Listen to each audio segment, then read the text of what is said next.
Hello viewers, a very good evening. Welcome to our Facebook live session. And today is World Kidney Day. And today for our topic for our discussion is know everything about your kidneys, its functions, its importance, what will happen if there is a kidney failure, and what are the latest treatment options, etc. etc. So today we will be learning many more facts about our kidneys. And today for our discussion we have with us Dr. Sanjay Maitra sir, who is a senior consultant nephrologist at Apollo Hospitals, Jubilee Hills, Hyderabad. Welcome sir, welcome to our session. And so dear audience, if at all you have any doubts related to your kidney problems or kidney diseases that you are having, or if your parents are suffering with, please leave your doubts in the comment section. We will answer them shortly. So sir, as I just mentioned, today is World Kidney Day. So please educate us about World Kidney Day. Good evening everybody. Today is the World Kidney Day 2021. Every year, the second Thursday is considered the World Kidney Day. It's a good time to re-look at what we have achieved, learned about kidney disease, and whether there is a better strategy to prevent the progression of kidney diseases worldwide, and whether there is any message which has to be given to the public at large so that they can follow this. Now, this year's theme has been living with kidney diseases. Very appropriate term. What I mean is, it shows us that we should be aware of kidney diseases, try to prevent them, detect them early, and if possible, try to live with the kidney disease, making sure that the disease progression is lessened over time. It's pretty easy, let me tell you that. It's not that difficult.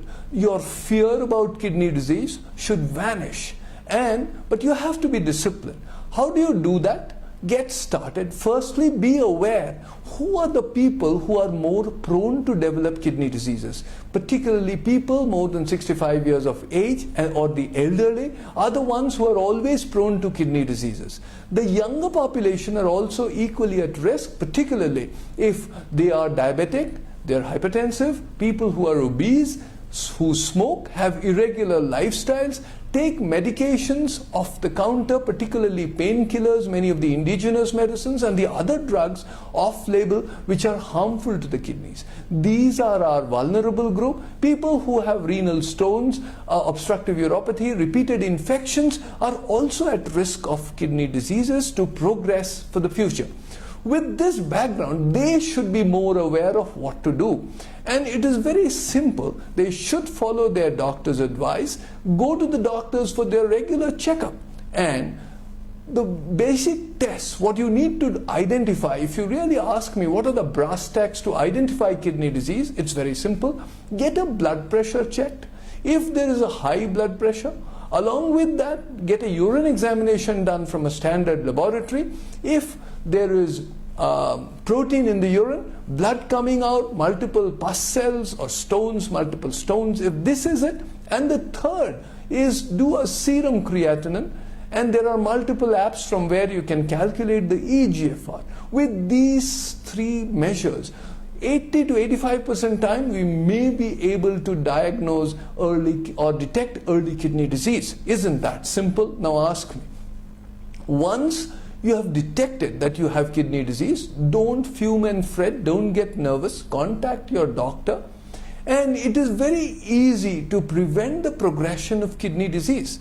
Firstly, people with diabetes and hypertension need to take this seriously and get things under control. For adults, I can tell you, blood pressure below 130 by 80 or even lesser would be a good target to achieve.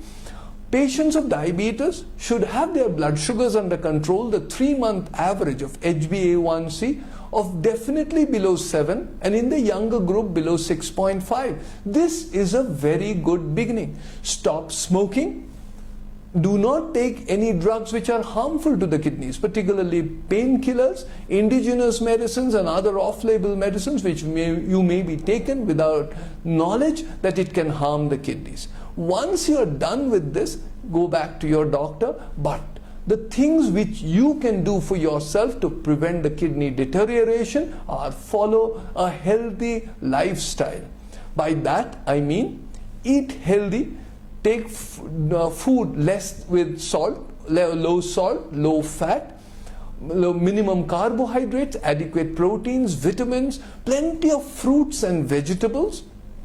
Exercise regularly. Make sure that any infection in the body or multiple stones with causing obstruction and renal destruction are taken care of by appropriate specialties. And with these simple measures and repeated checks as to record the progression of the kidney disease, it will prevent the rapid progression of kidney disease, and you will be able to stay healthy for a very long time. Thank you so much, sir, and I hope our audience have a clear-cut idea now why are these problems more and more prevailing in the society because of the lifestyle modifications that we are seeing. Thank you so much, sir. And as we were just talking, sir, about the kidneys, the role that it plays. So please tell us about the functions of our kidneys, sir. The kidneys are two bean-shaped organs weighing around 150 grams each in the posterior aspect, just below popping out of the lower part of our rib cage.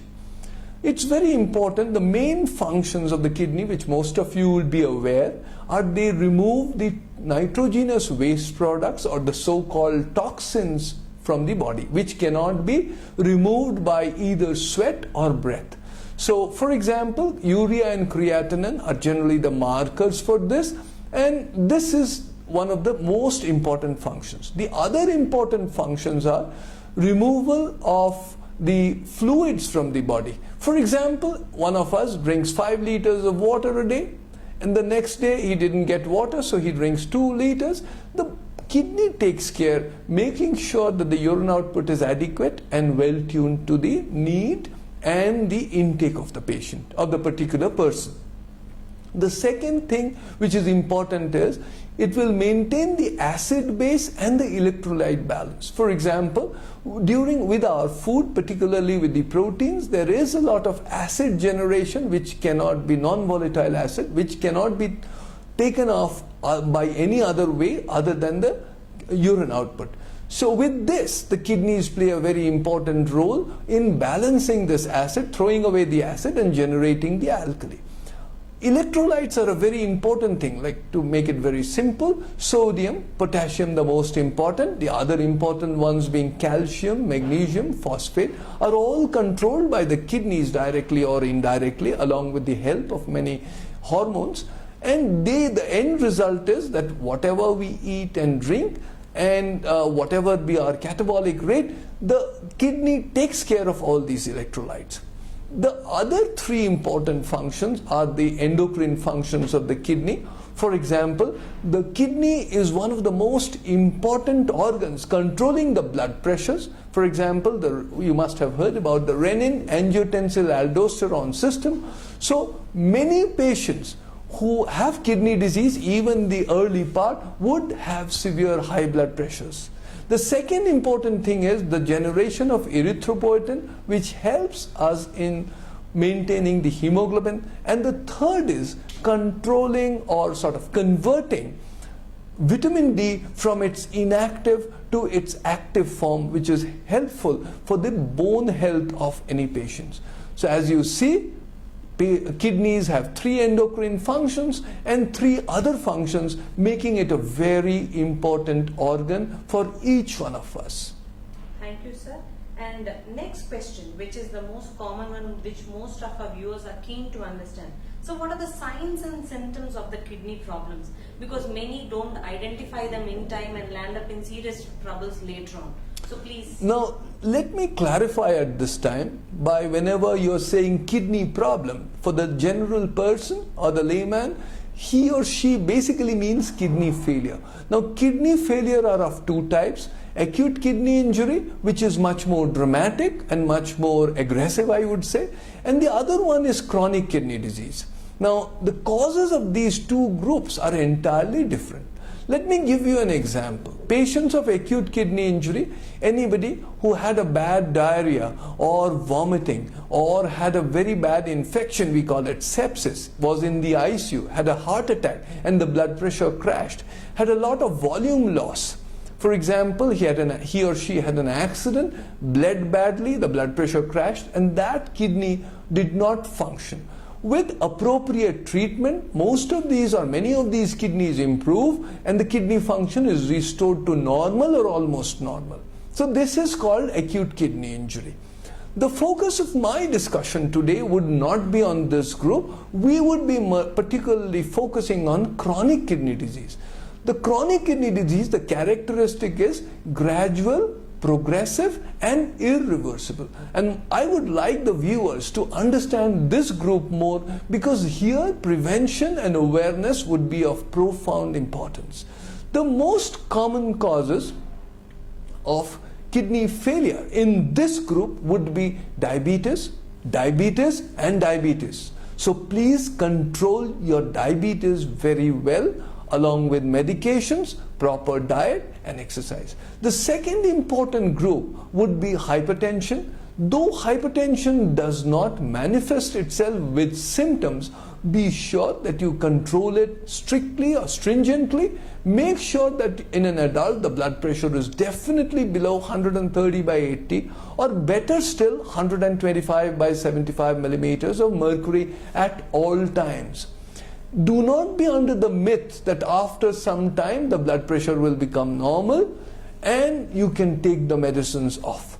Let your doctor take this decision as to how long you need the medicines and whether you will need them lifelong. In patients of kidney failure, you need to take the medicines most often lifelong. So don't be under this myth that it is a temporary phase. The third important group would be any obstruction, like for example kidney stones or any other, for example benign prostatic hyperplasia. These would be important causes and you should go to the doctor, get yourself appropriately tested. Another thing I would definitely like is to find is that patients who have recurrent urinary tract infections which are partially treated or inadequately treated would be at risk of developing kidney failure.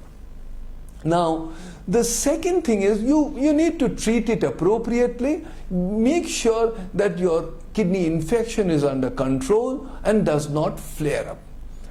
The more important thing would be, in this case, some people have a history of congenital kidney diseases or some kidney failure in their family. They are very prone to develop, or they may be at higher risk of developing kidney failure. They should get themselves periodically checked with a urine examination, a serum creatinine and an occasional blood pressure check, maybe twice a year, which will go a long way in early detection and prevention of their condition.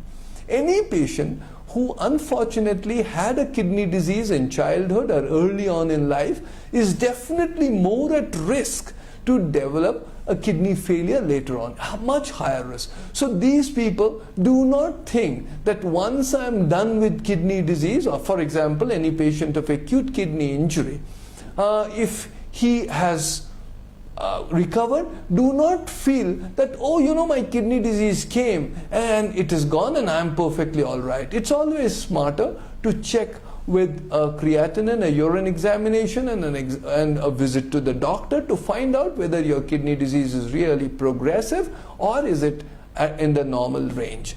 All these simple measures, besides the lifestyle measures I told, eat healthy, eat a balanced diet, eat plenty of vegetables and fruit, exercise regularly, keep your weight under control, stop smoking, stop other, I would say, junk food.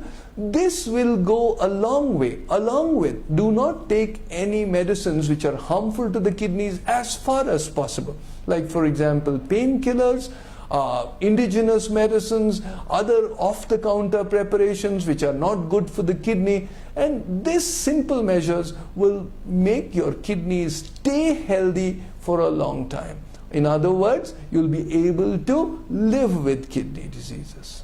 Thank you so much, sir. And sir, as you were just mentioning and telling us about the preventive measures and how effectively we can keep our kidneys working well, so please tell us about the nephrology department that we have at Apollo Hospitals. Apollo Hospitals, Hyderabad, has a very robust presence in nephrology. We have 4 adult consultants, we have 2 pediatric consultants, we have a big urology department. We do all sorts of kidney procedures. Like, for example, in nephrology, let me clarify, we do clinical nephrology, we do dialysis, we do transplant, we do preventive nephrology. We even do all this for pediatric patients. So that way, we are a full-fledged department. Our ICU dialysis program is pretty robust. We do ordinary hemodialysis in the ICUs, critical care nephrology, so to say. We do SLED, we do CRRTs, we do plasma exchanges, name the procedure, and we do it. We have a very good supportive immunology department and a pathology department, so biopsies are interpreted very accurately, and we do a lot of management of glomerular diseases, post-transplant patients, other causes of renal dysfunction, and we are really a high-end group. Coming to urology, definitely it's a very vibrant department too, and we have four consultants, and we do renal transplants, we do all sorts of surgeries including robotic surgeries, and we have wonderful results, so to say. Thank you so much, sir. And sir, we cannot leave this topic without unattended. The COVID-19 pandemic that is happening and the current core important topic, that is COVID vaccination. I know many of your patients might be asking you, sir, I'm on dialysis, I'm on medication for my kidney problems, so can I take vaccinations? So as of now, people above 45 years, between 60 years, who all have these comorbid conditions, can take vaccinations. So please pass on the message to our audience. For once, as a citizen of India, I must say I felt proud during this pandemic. Definitely India fared much better, though I was trained in India and in the West. Definitely, I think the Indian outcome or the results, how India managed the pandemic, has been great. Now India is gradually getting a lot of vaccines developed, and to cut the story short, any patient who is immunocompromised, be it a dialysis patient or be it a transplant patient, if you are of the appropriate age group and there are no absolute contraindications for you, please feel free to take the vaccination as directed. It will go a long way in preventing. I understand there are many lacunas in our understanding, but whatever we have has to be implemented. A bird in hand is much better than two in the bush. So I think go ahead, feel free, and take your vaccines as appropriate for you. Thank you so much, sir, and I hope all our audience have benefited much more about this Facebook live session, learning ourselves once again about our kidneys functioning, what to do if at all we have any problem, what are the basic tests that you have suggested, and the main part, which is the vaccination myths that are around us. Thank you so much, sir, for joining us and educating us, and thank you to your audience for tuning in and watching our session. Thank you so much. Have a great day.